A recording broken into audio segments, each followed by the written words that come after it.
This video is for problem 3-10. So this is our payroll problem. So if you watch the overview video, you know that I mentioned that salary accrual is one of the most common entries that most businesses make, even if some of these other ones don't apply. So we're going to work through this problem and see how this works. So it says McDonald's has a weekly payroll of $10,000. So we're going to say this is for 5 days. December 31st falls on Thursday, and payday is the following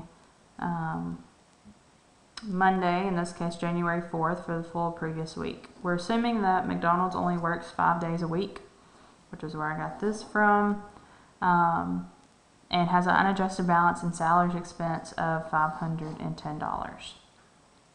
Alright, so first we're going to record the adjusting entry for the accrued salaries on December 31st, but to do that I'm going to kind of make a little calendar down here at the bottom so you can see what's going on here. So we said this is December the 31st, which means this must be the case for all this. Friday is the 1st, Saturday is 2nd, Sunday is the 3rd, Monday is the 4th. So this is payday. This is the end of the year, or end of the month.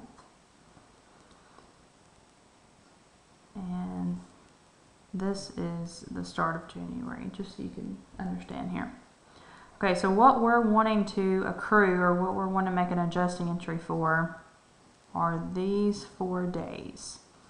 So employees have earned the money,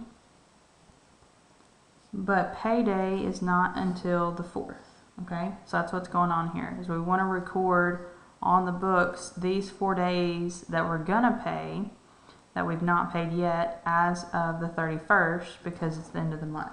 Okay, and we do things at the end of a period to make them look more accurate. So the entry is dated December 31st.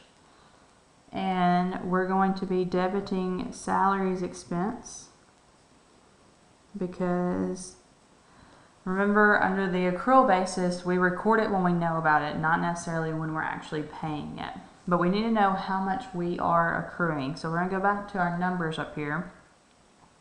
So $10,000 divided by 5 days equals $2,000 per day. We are accruing for 4 days, meaning we have $8,000 to accrue for. So this is the number for our adjusting journal entry. Okay, this 8,000. So that's our salaries expense, and we're going to put it in an account to tell us we're going to be paying it later, which is salaries payable. And so that's where those numbers come from. Then we are to payday. We're at January 4th, and we're actually going to pay out those salaries that we've accrued, plus the ones that, or the 1 day here that has not been accrued. So this has not hit salaries expense yet. Alright, so we're first going to reverse the salaries payable, because we don't owe it anymore. We're actually going to pay it.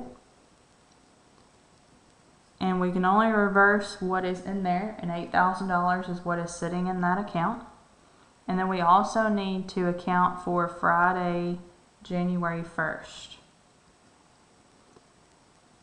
So it is not his salaries expense yet, but this is where it will.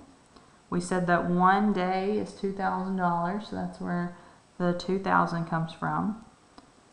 So to add some dates here, this is December 28th through December 31st, and this one by itself is for January 1st. We're actually going to write them checks or do direct deposit or whatever it is that we do. So we're going to hit cash as our credit. Make sure you indent for $10,000. So that's what your entry should look like. And that's the end of this video for this problem.